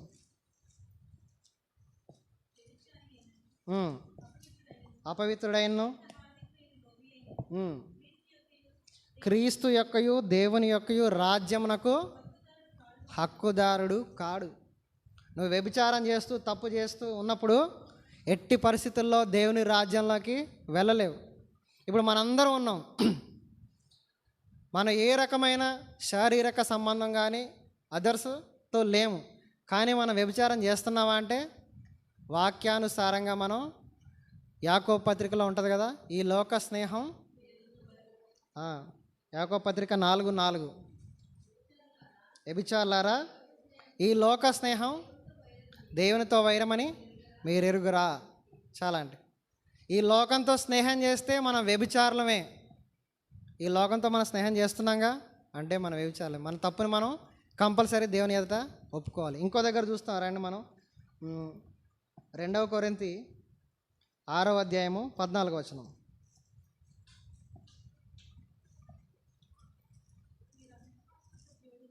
అవిశ్వాసులతో జోడుగా ఉండకుడి,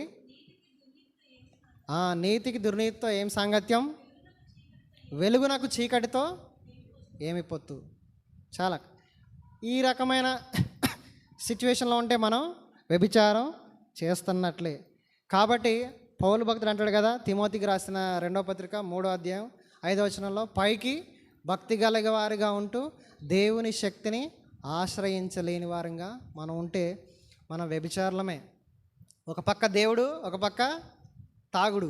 ఒక పక్క దేవుడు, చర్చికి వస్తాం, ఆరాధన చేస్తాం, బల్లలో రొట్టె తింటాం, బయట ఇంకొకరితో తప్పు చేయొచ్చు. మనం ఇక్కడ ద్రాక్షారసం తాగి బయట ఇంకొకరు తాగొచ్చు. మనం ఇక్కడ ప్రార్థన చేసి ఇదే చేత అక్కడ సిగరెట్ తాగొచ్చు.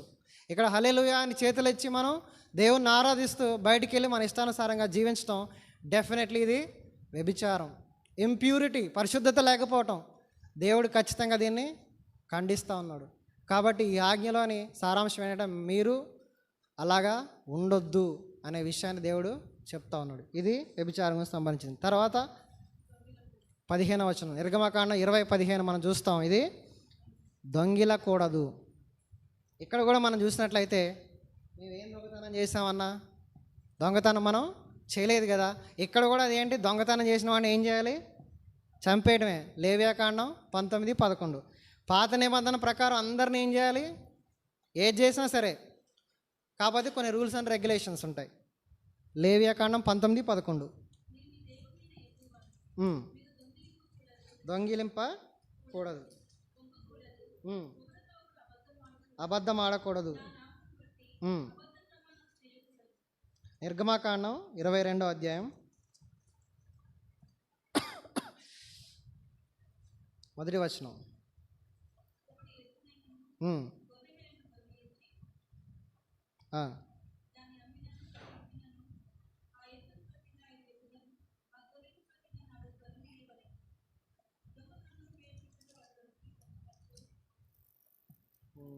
చాలక్క దాంట్లోనే ఉంటుంది, ఆ చాప్టర్లోనే ఉంటుంది. దొంగతనం చేసిన వాళ్ళకి ఏం చేయాలంటే, ఒక ఎద్దుని చంపితే 2 ఎద్దులు ఇవ్వాలి. అవన్నీ రూల్స్ అన్ని తర్వాత దొంగతనం చేసిన వాడిని కంపల్సరీ చంపేయాలని ఉంటుంది. ఇక్కడ మనం చూసినట్లయితే ఇందాక చదువుకున్నటువంటి యోబు గ్రంథంలో 24వ అధ్యాయం 16వ వచనంలో మంచి మాట ఉంటుంది. చూడండి ఆ మాట, 24:16. చీకట్లో వారు కన్నం వేయుదురు, పగలు దాక్కొందురు. అంటే దొంగతనం చేసేవాడు ఎక్కడ చేస్తాడండి, వ్యభిచారం చేసేవాడైనా దొంగతనం చేసేవాడైనా చీకట్లోనే చేస్తారు. వారు వెలుగులోనికి రాలేరు. అందుకనే యోహాను భక్తుడు పత్రికలో రాస్తారు కదా, చూడండి 1 యోహాను పత్రిక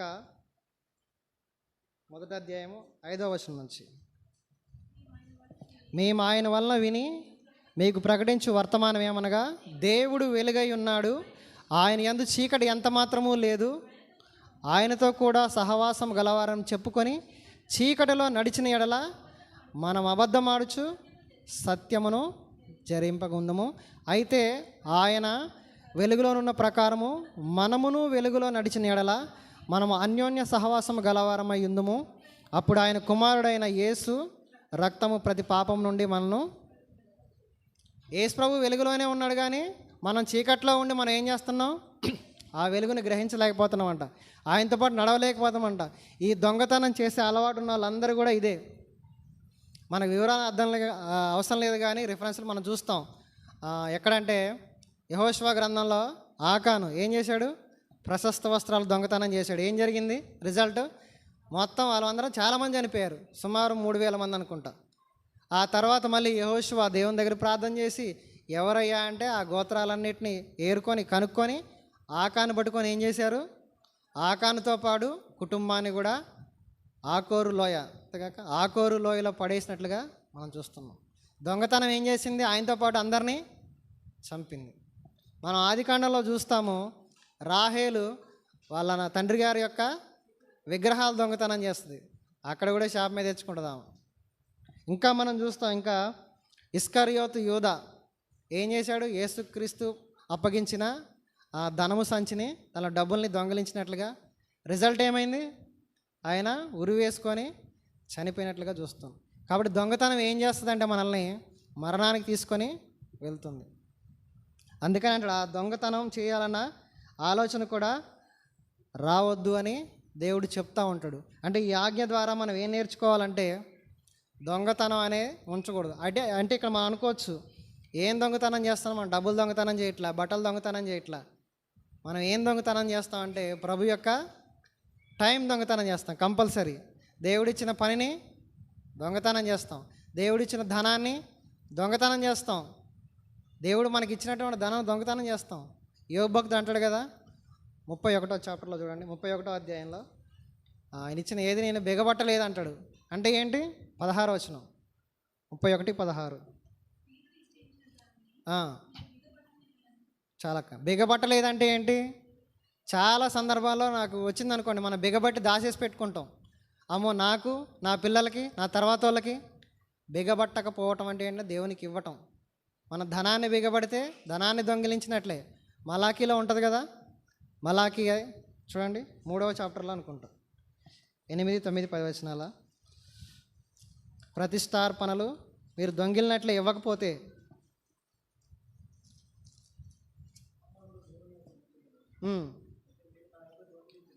మీరు నా యొద్ద దొంగిలితిరి, దేని విషయంలో మేము మీ యొద్ద దొంగిలితిమి అందరూ 10వ భాగమును ప్రతిష్టార్పణలము ఇయ్యక దొంగిలితిరి. చాలన్నా. అంటే మన సమయాన్ని, ధనాన్ని, మన బలాన్ని, ప్రతిదాన్ని ఇవ్వకపోవటం ఒక రకమైన దొంగతనమే. మనం కూడా ఆ లిస్టులో ఉంటాం. ప్రభువా దాంట్లోంచి మమ్మల్ని తప్పించని మనం ఎంతైనా వేడుకోవాలి. ఇక తర్వాత మాటలోకి వెళ్ళిపోదాం. తర్వాత ఆజ్ఞ ఏముంది, నిర్గమ 20:16,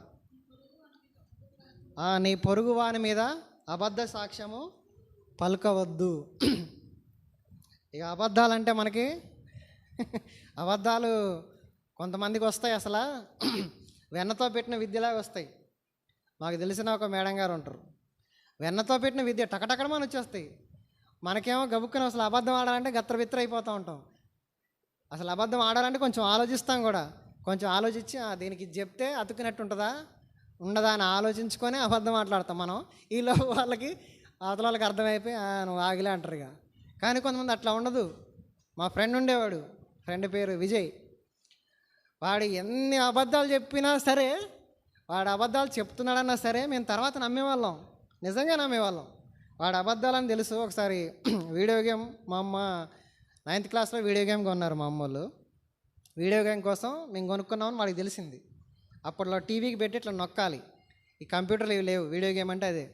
వాడు పొద్దున్నే వచ్చి, అరే మా డాడీ కూడా వీడియో గేమ్ కొన్నాడురా, క్యాసెట్ పాడైపోయింది, చెక్ చేసి ఇస్తాను, నీ వీడియో గేమ్ క్యాసెట్ ఒకసారి ఇవ్వరా అంటే నిజమేనేమో అనుకొని ఇచ్చేసినాం మేము. వాడు వీడియో నాది పెట్టుకొని 3 రోజులు ఆడుకున్నాండి, నాకు ఇవ్వలేదు. నా వీడియో గేమ్ తీసుకొని ఆడుకుంటున్నాడు, ఇవ్వట్లా. మళ్ళీ మా అమ్మకి చెప్తే మా అమ్మ వాళ్ళ ఇంటికి వెళ్ళి గందరగోళమై మొత్తానికి ఇచ్చిండు. ఏంటి వాడు అబద్ధాలు ఆడతాడని మాకు ముందే తెలుసు. 6th క్లాస్ నుంచి ఫ్రెండ్ ఆడు, 9th క్లాస్లో జరిగింది ఇది. అంటే మాకు తెలియదు, అన్ని సంవత్సరాల్లో తెలుసు. అబద్ధ సాక్ష్యం పలకూడదు, అబద్ధాలు ఆడకూడదు. అందుకని అంటాడు చూడండి ఒక దగ్గర, ఈ అబద్ధం ఆడువాడిని కూడా ఏం చేయాలి, చంపేయటమే. ఇక్కడ ఛాన్స్ లేదు పాత నిబంధన ప్రకారం. చూడండి ద్వితీయోపదేశకాండం, వీటన్నిటికీ అన్నమాట, అన్నిటికీ కన్క్లూజన్గా ఒక మాట చదువుకుందాం. 19వ అధ్యాయము 21వ వచనం.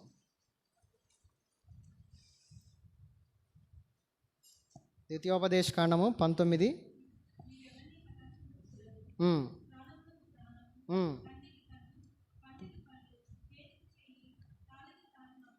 ఇది ఏది చేసినా సరే మొత్తం ఏం చేయాలంటే వాళ్ళు దొంగతనం చేసినా అబద్ధ సాక్ష్యం పలికినా ఏం చేయాలంటే వాళ్ళని చంపాలి. ఇక్కడ ఇది ఇశ్రాయేలుకి ఇస్తున్నట్టు మనకు కూడా చెప్తున్నాడు, మీరు ఎప్పుడు కూడా అబద్ధ సాక్ష్యం పలకొద్దు. సామెతలు 12:20 ఉంటుంది కదా, 12:22, అబద్ధమాడు పెదవులు యెహోవాకు అసహ్యములు, హేయములు. దేవుడు అవి ఖచ్చితంగా టాలరేట్ చేయడు. హోషియా గ్రంథంలో ఉంటుంది, హోషియా గ్రంథము 12:1 ఒక మాట ఉంటుంది. వాళ్ళు ఏం చేస్తున్నారంటే దినమెల్లా అబద్ధాలు ఆడుతున్నారంట. దినమెల్లా రోజు అబద్ధాలే, మానక దినమెల్లా అబద్ధాలు ఆడుచున్నారు. దేవుడు వాళ్ళకి క్షమించడు ఎట్టి పరిస్థితుల్లో. వీళ్ళందరూ ఎవరైతారంటే యోహాను సువార్త 8వ అధ్యాయంలో ఉంటుంది కదా, అబద్ధానికి జనకుడు ఎవరు? సాతాను, అపవాది సంబంధులు అంటాడు. చూడండి యోహాను సువార్త, చదవండి అది. మీరు మీ తండ్రి అగు సాలు. అబద్ధం ఆడే ప్రతి ఒక్కడు కూడా ఎవరు పిల్లగాళ్ళు? ఏసై పిల్లగాళ్ళు కాదు. ఇక అబద్ధం ఆడాడంటే ఒరే నువ్వు సాతాను బిడ్డానండి అంతే. మీ పిల్లల్ని కూడా ఎప్పుడైనా అబద్ధాలు ఆడారనుకోండి, ఒరే నువ్వు సాతాను బిడ్డవా ఏసై బిడ్డవా అని అడగండి. నేను ఏసై బిడ్డని ఆడాను అనుకో, మరి అబద్ధాలు ఆడకు. ఏసై అబద్ధం ఆడలేదు కాబట్టి నువ్వు కూడా అబద్ధం ఆడొద్దు అనే విషయాన్ని మనం వాళ్ళకి తెలియజేయచ్చు. కాబట్టి ఇక్కడ మనం చూస్తాం మన దేవుడు ఎలాంటి వాడంటే ఆయన అబద్ధం ఆడువాడు కాడు. ఎక్కడుంటుందంటే సంఖ్యాకాండం 23లో ఉంది, అలాగే 23:19 సంఖ్యాకాండం. ఆయన అబద్ధం ఆడుటకు, దేవుడు అబద్ధం ఆడుటకు మానవుడు కాడు, నరపుత్రుడు కాడు. 1 సమూయేలు 15:19, 29. 1 సమూయేలు 15 మరియు నరుడు కాడు, ఆయన అబద్ధం ఆడు. మన దేవుడు అబద్ధం ఆడండి, మరి మనం ఎందుకు ఆడాలి అబద్ధం? దేవుడు ఇస్తున్న ఆజ్ఞ అదే, మీరు ఆడతారా బాబు కాబట్టి మీకు ఈ ఆజ్ఞలు. మీరు నరహత్య చేస్తారా బాబు, మీరు వ్యభిచారం చేస్తారు, అబద్ధాలు ఆడతారు, దొంగతనం చేస్తారు, అబద్ధ సాక్ష్యం చెప్తారు. సో మీరు అలా ఉండొద్దు, నేను అలాంటి వాడిని కాదు అనేది ఫైనల్గా ఇది దేవుడు చెప్తున్న మాటలు. కాబట్టి మనం ఎట్టి పరిస్థితుల్లో కూడా అబద్ధాలు ఆడొద్దు.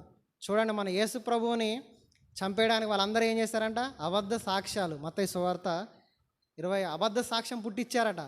ఆయనలో ఏ లోపం లేదని తెలిసిన మత్తయి సువార్త 26:59 అబద్ధ సాక్ష్యాలు పలికారంట.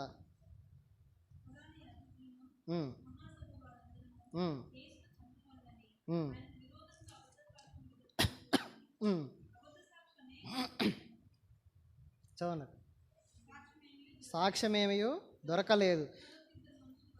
బలవంతంగా ఏం చేశారంటే పెయిడ్ ఆర్టిస్టులు అనమాట. మన భాషలో చెప్పాలంటే 2 పెయిడ్ ఆర్టిస్టులను పట్టుకొచ్చి వాళ్ళకి కోచింగ్ ఇచ్చి చెప్పించారు. దొరకలేదు. మరి మన దేవుడు అబద్ధం ఆడినవాడు ఇంత నీతిమంతుడు అయినప్పుడు మనం ఎలా ఉండాలి? మనం కూడా ఈ ఆజ్ఞను ఫాలో కావడం ద్వారా దేవుణ్ణి ఘనపరిచిన వాళ్ళు అవుతాం. కాబట్టి మన ఎట్టి పరిస్థితుల్లో అబద్ధం ఆడకూడదు అనేది దేవుని యొక్క సంకల్పం. ఈ అబద్ధం ఆడే వాళ్ళందరూ ఎక్కడ ఉంటారు? ప్రకటన గ్రంథం ఉంది, ఒకసారి చదవండి ఆ లిస్టు. ప్రకటన గ్రంథం 21:7-8 పిరికివారును, అవిశ్వాసులను, అసహ్యులను, నరహంతకులను, వ్యభిచారులను, మాంత్రికులను, అబద్ధికులందరూ అగ్నిగంధకములలో మండు. ఇది 2వ మార్గం. అక్కడ ఉంటారు అబద్ధికులు.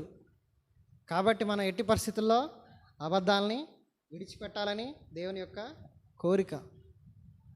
చివరి మాట చెప్పుకొని మనం ముగించుకుందాం. చివరి ఆజ్ఞ, 10వ ఆజ్ఞ ఏముంది? నీ పొరుగువానిది ఏదైనా ఆశించొద్దు. అంటే అక్కడ ఉందిలేండి, నీ పొరుగువాని భార్యను, నీ పొరుగువాని ఎద్దుని, చాలా ఉన్నాయి.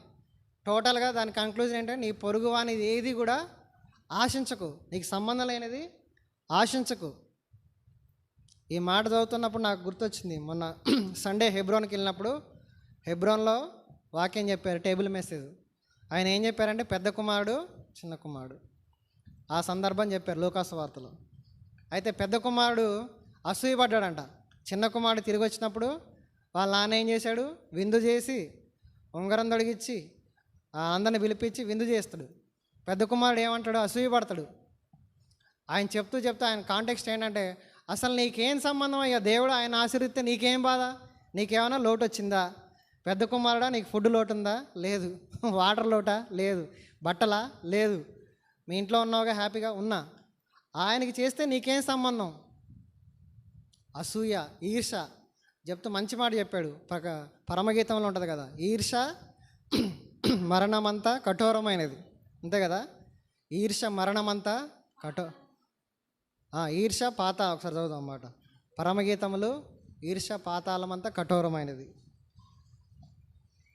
పరమగీతము 8వ అధ్యాయం 6వ వచనం చదవండి. ఈర్ష పాతాళమంతా కఠోరమైనది. ఇక్కడ ఎందుకు చెప్తున్నా అంటే, ఇక్కడ పొరుగు అనేది ఆశించేవాడు ఎవడంటే ఈర్షపరుడు, లోబి. అందుకని లోబుల గురించి కీర్తనకాడు చాలాసార్లు 10వ అధ్యాయంలో ఉంటుంది. కీర్తనకాడు లోబుల గురించి రాస్తూ ఉంటాడు. నీకేం అవసరం అది? మనం చూస్తాం, ఆదికాండంలో చూసినప్పుడు ఆమెకు ఒక ఆశ కలిగింది. దేవుడు తినొద్దు అన్నాడుగా పండు, మెదలకుండా ఉండొచ్చుగా అవ్వమ్మ. ఆశ పుట్టింది. ఆశ ఎక్కడికి దారి తీసింది? ఆదాముతో తినిపించింది. అది ఎక్కడికి దారి తీసింది? దేవుని సన్నిధిలో నుంచి బయటికి వెళ్ళగొట్టేదాకా పోయింది. ఆశించొద్దు, అనవసరం. తర్వాత మనం సౌలుని చూస్తాం. సౌలు కూడా దేవుడు ఆజ్ఞిస్తాడు, అమాయలేకీలు అందరినీ పిల్లలతో సహా చంపేరా బాబు అంటే మంచివన్నీ ఏరుకొని మంచి ఎడ్లు మంచి గుర్రాలు దాచుకున్నాడు. ఏమైంది? ఆయన చనిపోయిండు, రాజ్యం పోయింది. రాజ్యం వెళ్ళి దావీదుకి ఇచ్చిండు దేవుడు. అక్కడ నాశనమేట్టుగా చూస్తున్నాం. కాబట్టి ఇక్కడ మనం చూసినట్లయితే విపరీతమైన ఆశ ఎప్పుడు పనికిరాదు. నీది కానిదాన్ని ఏది ఆశించొద్దు. ప్రసంగిలో ఒక మాట ఉంటుంది చూడండి. ఒకడున్నాడంట, వాడు ఒక్కడే ఉండి తెగ కష్టపడుతాడంట. ఎవరి కోసం కష్టపడుతున్నాడో వాడికే తెలియట్లే. చూడండి, ప్రసంగి 4వ అధ్యాయము 8వ వచనం 7వ వచనం. నేను ఆలోచింపగా వ్యర్థమైనది మరి ఒకటి సూర్యుని కింద నాకు కనబడెను. ఒంటరిగా నున్న ఒకడు కలడు, వాడొక్కడే. అతడికి జతగాడు లేడు, కుమారుడు లేడు, సహోదరుడు కూడా లేడు. అయినను ఎడతెగక కష్టపడును. అతని కన్ను ఐశ్వర్యము చేత తృప్తి పొందదు. అతడు సుఖమనేదే నెరుగనకని ఎవరి నిమిత్తము కష్టపడుచున్నామని అనుకొనడు. బహుచింత, ఆశ, విపరీతమైన ఆశ. ఎవరి కోసం కష్టపడతాడో తెలియట్లా. విపరీతంగా పనిచేస్తానంట, డబ్బులు సంపాదిస్తానంట. ఎవ్వరూ లేరు, ఒక్కడే ఉన్నాడు. ఇది విపరీతమైన ఆశ. ఇది ఉండకూడదనే విషయాన్ని దేవుడు చెప్తున్నాడు. కాబట్టి నీ పొరుగు వారిది ఏదైనా, వాళ్ళకు ఉండని, వాళ్ళకి కార్లు ఉన్నాయా, వాళ్ళకి ఆస్తులు ఉన్నాయా, వాళ్ళకి బంగ్లాలు ఉన్నాయా, వాళ్ళకి నగలు ఉన్నాయా, ఎనీవన్, దేవుడు వాళ్ళని ఆశీర్వదించాడు. మనకెందుకు? మనకు అనవసరం. దేవుడు నీ పట్ల ఎలా ఉన్నాడు? నీకు తగ్గించాడా ఏమైనా? నో, నాకేం తగ్గించలేదు. నాకు అన్నీ ఇస్తున్నప్పుడు వాళ్ళకి నాకన్నా ఎక్కువ ఇచ్చినప్పుడు మనం దాన్ని ప్రశ్నించజాలం. దాన్ని ఏమంటారంటే అది లోభం అవుతుంది అనమాట. లోబుల్లాగా తయారవుతాం. అలా ఉండకూడదనే విషయాన్ని దేవుడు చెప్తున్నాడు. అందుకని అంటాడు అపోస్తలుడైన పౌలు 20వ అధ్యాయంలో చెప్తూ, నేను ఏమీ ఆశించకుండా పనిచేశాను మీ మధ్య. నేను ఎలా చేశానో మీకు తెలుసు. ఒక మాట చూడండి, అపోస్తల కార్యాలు 20వ అధ్యాయము 33వ వచనం. ఆయనే కష్టపడ్డాడంట.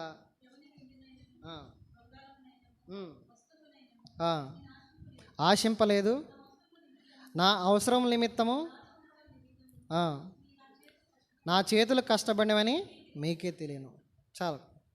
ఆయన సేవకుడై ఉండి వాళ్ళ ద్వారా మేలు పొందొచ్చు, డబ్బులు తీసుకోవచ్చు, ఆహార పదార్థాలు పొందొచ్చు, బట్టలు కొనివ్వని అడగొచ్చు. నో, ఏది ఆశించలేదంట. అసలైన నిస్వార్థమైన వ్యక్తిగా పౌలు ఇక్కడ మనకి కనిపిస్తూ ఉన్నాడు. కాబట్టి ఫైనల్గా ఇక్కడ ఏం చెప్తున్నాడంటే, తిమోతికి రాస్తూ అన్నం వస్త్రం కదా, అవి చాలు. తిమోతికి రాసిన పత్రిక 1 తిమోతి 6వ అధ్యాయంలో ఉంటుంది. చదవండి అక్క. మనం ఈ లోకమునకు ఏమీ తేలేదు, ఏమీ తీసుకొని పోము, కాగా అన్న వస్త్రములు గలవారమై ఉండి వాటితో తృప్తి పొంది ఉందాం. అన్నం, బట్టలు, బతకడానికి అన్నం కావాలి, మనం కప్పుకోవడానికి బట్టలు కావాలి. ఎనఫ్, ఇంకేమొద్దు అంటాడు దేవుడు. మనం ఇంకేదైనా ఆశించామా అంటే మనం దేవుని దృష్టిలో నీతిమంతులుగా ఉండలేం.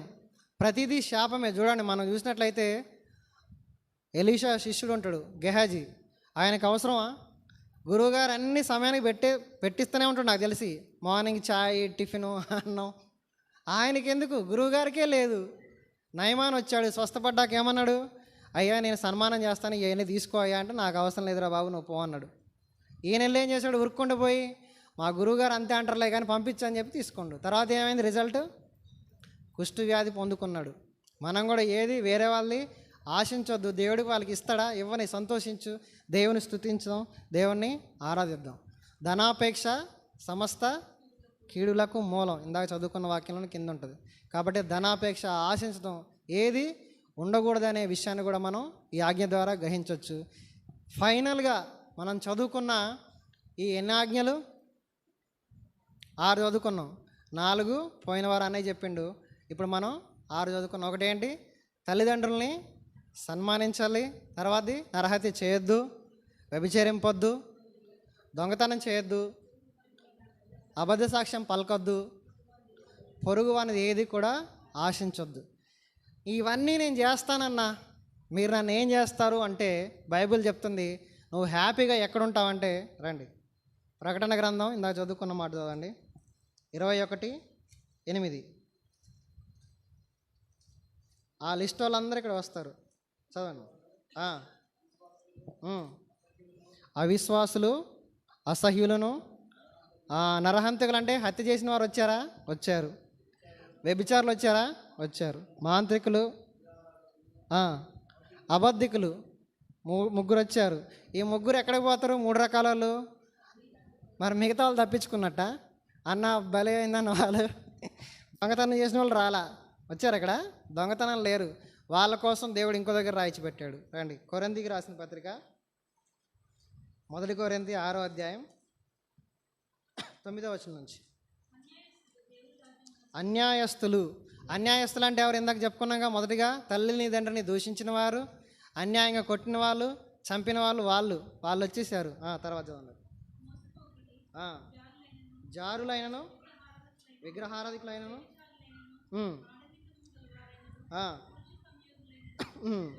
దొంగలు వచ్చారుగా, వచ్చేసారు. లోబులు అంటే లాస్ట్ చెప్పుకున్న తన పొరుగు వాంది ఆశించేవాడే లోబి, వాళ్ళు కూడా వచ్చారు. వీళ్ళందరూ ఎక్కడుంటారు? దేవుని రాజ్యంలో భాగస్థులు కారు. అంటే ఎక్కడుంటారు? నరకంలో ఉంటారు. టోటల్గా ఈ 6 ఆజ్ఞలు పాటించిన వాళ్ళందరూ నరకంలో ఉంటారు. కాబట్టి పౌలు భక్తుడు వీటన్నిటిని కంప్రెస్ చేసి ఒక ఫైల్ కింద చేసి ఒకటే మాట చెప్తాడు. చెప్పుకొని ముగించుకుందాం. రోమాపత్రిక 13వ అధ్యాయం 8, 9, 10 వచనాలు. ఒకరినొకడు ప్రేమించుట విషయములో తప్ప మరేమియు ఎవనికి అచ్చి ఉండవద్దు. పొరుగువాన్ని ప్రేమించువాడే ధర్మశాస్త్రము నెరవేర్చినవాడు. ఎలాగనగా వ్యభిచరింపొద్దు, నరహత్య చేయవద్దు, దొంగిలవద్దు, ఆశింపవద్దు అనునవి మరి ఏ ఆజ్ఞ అయినా ఉన్న ఎడల అదియు నిన్ను వలె నీ పొరుగువాన్ని ప్రేమింపవలెను. వాక్యములో సంక్షేపముగా ఇమిడి ఉన్నవి. ప్రేమ పొరుగువానికి కీడు చేయదు గనుక ప్రేమ కలిగి ఉండుట ధర్మశాస్త్రమును నెరవేర్చుట. టోటల్గా ఇవన్నీ కలిపి ఏం చెప్తుండు? యేసుప్రభు కూడా చెప్పింది అదే. యేసుప్రభు చెప్పిందే ఇక్కడ ఏం చెప్తుండు? నిన్ను వలె నీ పొరుగువాన్ని ప్రేమిస్తే, నెంబర్ 1 మీ అమ్మ నాన్న ద్వేషించవు. నెంబర్ 2 నరహత్య చెయ్యవు, వ్యభిచారం చెయ్యం. అంతే కదా, ప్రేమించినప్పుడు వ్యభిచారం చెయ్యం, ప్రేమించినప్పుడు దొంగతనం చెయ్యం, ప్రేమించినప్పుడు అబద్ధాలు ఆడం, ప్రేమించిన వాళ్ళతో ప్రేమించినప్పుడు వాళ్ళకున్నా సరే మనం అసూయపడం, ఆశించాం. కాబట్టి మెట్టుకు దేవుడిచ్చిన ఈ 10 ఆజ్ఞలు ఏం చేస్తున్నాయంటే మనలో దేవుని ప్రేమని మీరు కలిగి ఉండండి అని దేవుడు చెప్తున్నట్లుగా చూస్తాం. కాబట్టి ఈ 10 ఆజ్ఞలు చాలా మన జీవితానికి మేలు చేసేవే, ప్రేమను చూపించేవే. యేసుక్రీస్తు ప్రభు చెప్పినట్లుగా ఈ 10 ఆజ్ఞల సారాంశం ఏంటి? మొదటి 4 ఆజ్ఞలేమో దేవుణ్ణి ప్రేమించు, చివరి 6 ఆజ్ఞలు నిన్ను వలె.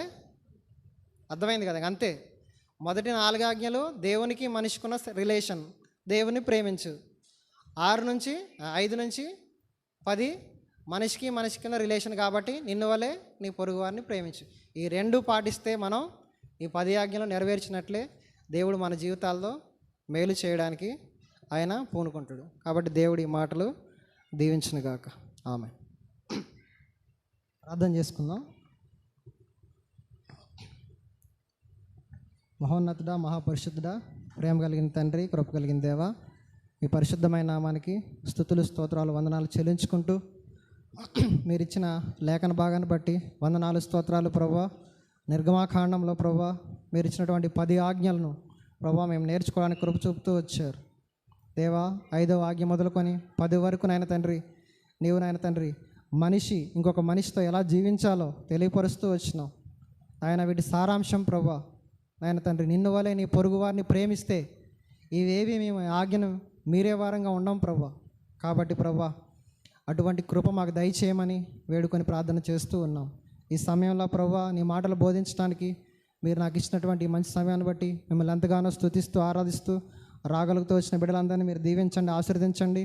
అలాగే వెంకటగిరి వెళ్ళినటువంటి మీ దాసులు రవిరాజన్ను బలపరిచి క్షేమంగా ఇంటికి తీసుకొని రమ్మని, ఈ రకంగా ప్రభువా ఇక్కడ మీరు మా మధ్య ఉండి ఆయన తండ్రి మాతో మాట్లాడిన విధానాన్ని బట్టి మిమ్మల్ని ఎంతగానో స్తుతిస్తూ మహిమా ఘనత ప్రభావాలు మీకు చెల్లిస్తూ మీ గృహాలకు వెలుచుండగా మీ కృపాక్షేమాలు మాకు దయచేయమని యేసుక్రీస్తు వారి పరిశుద్ధ నామంలో అడిగి వేడుకొని ప్రార్థన చేస్తున్నాము తండ్రి, ఆమేన్. మన తండ్రి అయిన దేవుని యొక్క ప్రేమ, కుమారుడైన యేసుక్రీస్తు వారి యొక్క కృప, ఆదరణకర్త అయిన పరిశుద్ధాత్మ దేవుని అన్యోన్య సహవాసము, సహాయము మనకును సకల పరిశుద్ధులకు ఆయన రాకడ వరకు తోడుగా నడిపించును గాక, ఆమేన్.